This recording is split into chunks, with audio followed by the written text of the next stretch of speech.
All praises to Yahweh, Ba'ashem Hawashai, Ba'ashem Kodash, the blessed fideles and apostles of Great Stone. Shalom to the elect which in this way in truth and in sincerity with hope of receiving mercy of Yahweh, Ba'ashem Hawashai. Yahweh is the name of the Heavenly Father.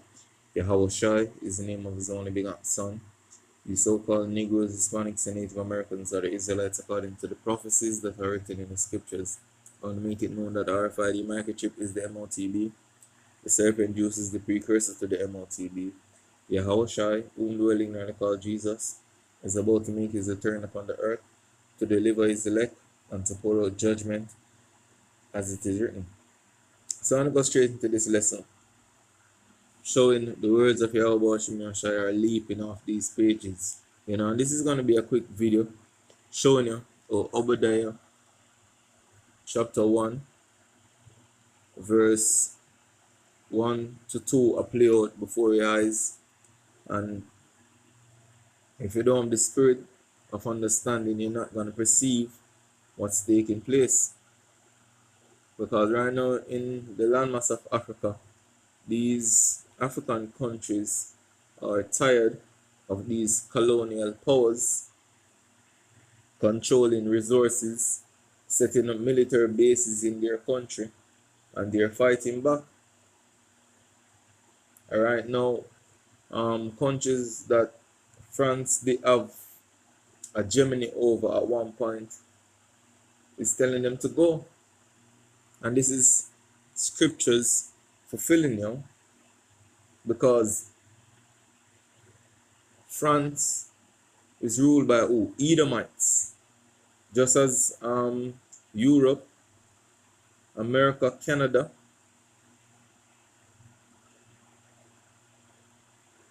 So let's jump straight into it. This is Obadiah 1, verse 1. The vision of Obadiah. Thus saith the Lord Yahweh concerning Edom. We have heard a rumor from Yahweh. An ambassador is sent among the heathen. Arise ye, and let us rise up against her in battle. And that battle is going to be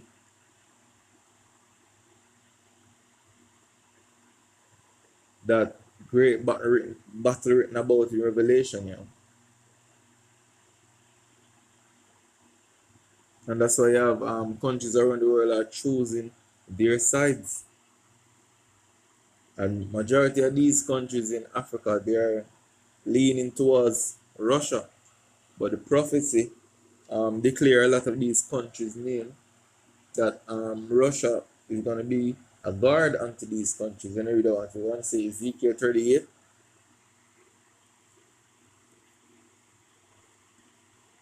Verse 2, Behold, I have made thee small amongst the heathen, thou art greatly despised. So I'm going to give you an example of being greatly despised.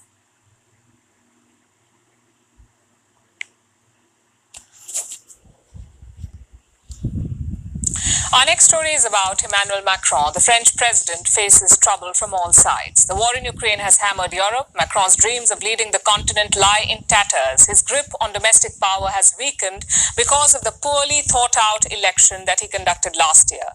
And farmers are protesting all over France. Everywhere you look, there's chaos. You would think it couldn't get any worse. But somehow, Macron has managed to create even more trouble for himself. The French president did it again yesterday, another classic foot-in-the-mouth moment where he casually insulted a bunch of African nations. Take a look. One part was our commitment to fighting terrorism since 2013. We were right. I think some have forgotten to say thank you, but that's okay. It'll come in time. I'm in a good position to know that ingratitude is a disease that cannot be transmitted to humans. But I say this for all the African governments who have not had the courage, in the eyes of their public opinion, to bear it. None of them would be in a sovereign country today if the French army had not been deployed in this region. That was Macron. It's so prideful them be. And that's why scripture said, the pride of thy heart had deceived thee, because them talk as if it's not a reason why them going to these countries, them a get returned out of them going into these countries. Them not just go do it out of the goodness of them heart.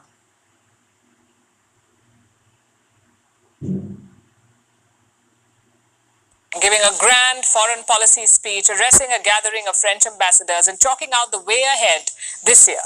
Somehow, Macron thought that this was the right time to pick a new fight with people who already don't seem to like him very much, the people of Africa.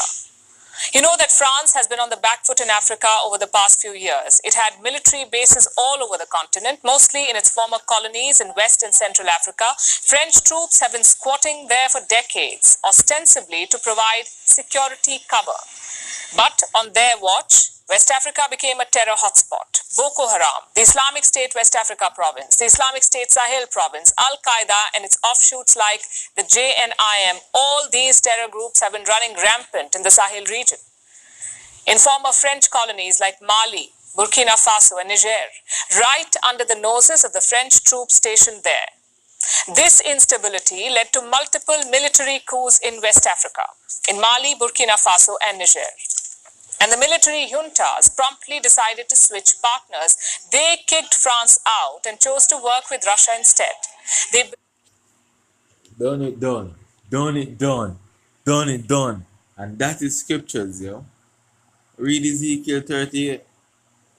And you see, it tell you about the countries that got allied with Russia, yo. And Russia is going to be a guard unto them. Amen. Just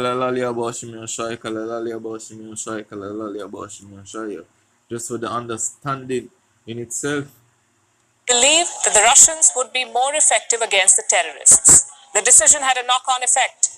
Anti-France sentiment started spreading to other countries hosting French troops like Chad, Senegal, and most recently the Ivory Coast. This is a massive failure for France, a moment of shame. But Macron does not see it that way. He says Paris is not on the back foot. Instead, he blames the African nations. Macron called them, and I'm quoting, ungrateful. And then he said, and let me quote again, none of them would be in a sovereign country today if the French army had not been deployed in this region. This is the French president, the leader of a former colonial power, talking about countries that won their independence from France. Macron says the French army is responsible for their sovereignty. How tone-deaf can you be? If anything, the African countries would have been sovereign sooner if not for the French army. Macron's mental gymnastics are truly world-class, but obviously the African nations were not impressed. Chad and Senegal have called him out. Chad's foreign minister issued a statement. He said Macron holds, and I'm quoting again, a contemptuous attitude towards Africa and Africans. He added that the French presence in Chad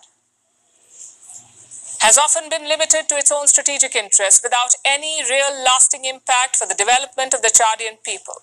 You see? For their interest. And a blind man could have said that. So, let's play.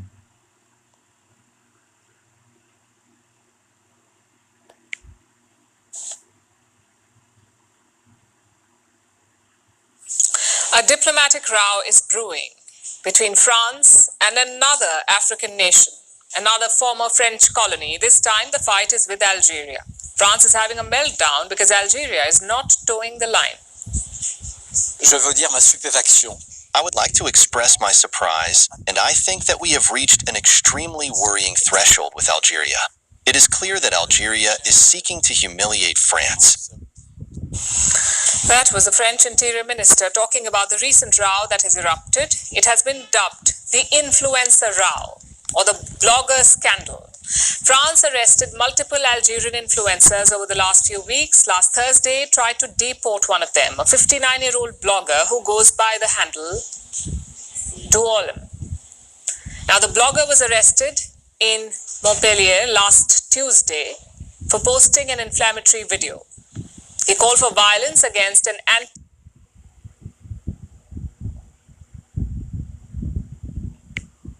So how many languages do you speak? I speak English, puedo hablar en español también. People.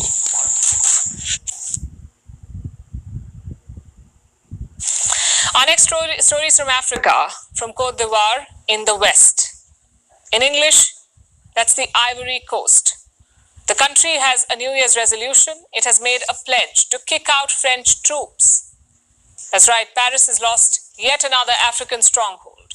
The Ivory Coast is the latest country to show France the door. It follows other former French colonies like Mali, Burkina Faso, Niger, Chad, and Senegal.